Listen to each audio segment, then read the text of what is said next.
La amplitud se expresa en decibeles, una unidad de medición poco comprendida debido a su naturaleza logarítmica. ¿Por qué se usan los decibeles? Se utilizan porque el sonido no se comporta de manera lineal. Veamos un ejemplo.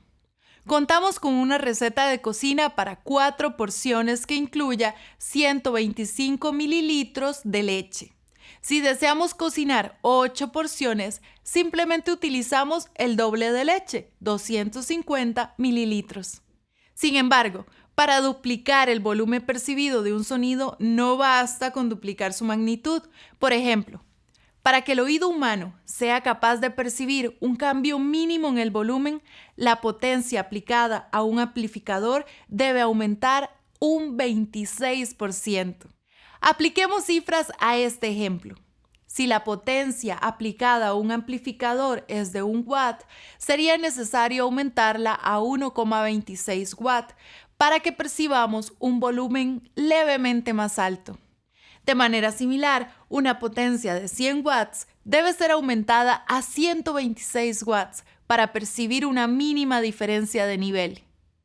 En el primer caso, aumentamos 0,26 watts y en el segundo 26 watts, correspondientes al 26%. A pesar de que las magnitudes no son iguales, el resultado sonoro sí lo es. De esta manera, los cambios de magnitud en el sonido se expresan siguiendo 2 pasos básicos. Primero, determinamos la relación entre el valor nuevo y el valor original. Y segundo, calculamos el logaritmo de esa relación. Por lo general, se utilizan logaritmos con base 10. Repasemos por un momento este concepto matemático tan importante en el mundo del audio. Un logaritmo es el exponente al que la base debe estar elevada para que resulte un número. Veamos un ejemplo. En este caso, la base es 10, el exponente es 3 y el número es 1000. Por lo tanto, el logaritmo base 10 de 1000 es 3. Los logaritmos se utilizan en el audio para representar escalas no lineales. El sonido se comporta de manera logarítmica en muchos aspectos. Por ejemplo, entre 100 Hz y 200 Hz existe la misma distancia musical que entre 10 kHz y 20 kHz. La relación de cambio entre magnitudes es proporcional, de manera que este crecimiento puede representarse mediante logaritmos.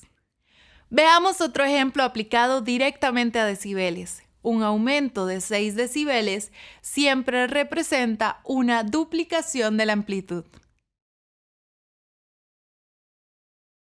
La intensidad sonora es esencialmente la energía que ejerce una onda de sonido en una superficie o punto de captación.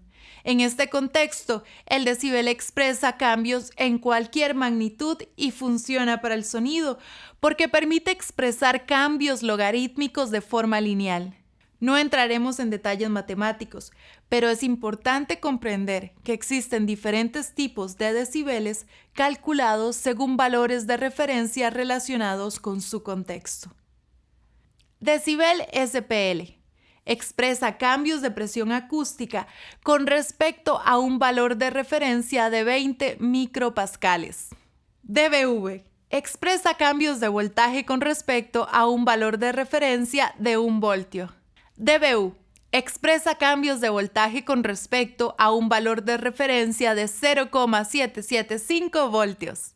dBm. Expresa cambios de potencia eléctrica con respecto a un valor de referencia de 1 miliwatt. dBw. Expresa cambios de potencia eléctrica con respecto a un valor de referencia de 1 watt.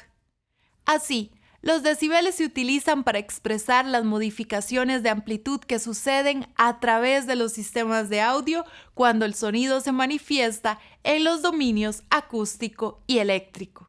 Por ejemplo, al grabar, la amplitud en dB/SPL ingresa a un micrófono, se convierte su energía al dominio eléctrico e ingresa en una consola de mezcla, donde su magnitud se expresa en dBu o dBV. Al ser emitida por los altoparlantes del sistema, la amplitud se expresa nuevamente en dB/SPL. En la práctica, los decibeles nos ayudan a conceptualizar los cambios de amplitud de una manera directa y concisa. Por ejemplo, la magnitud de la siguiente figura es equivalente a -12 dBu.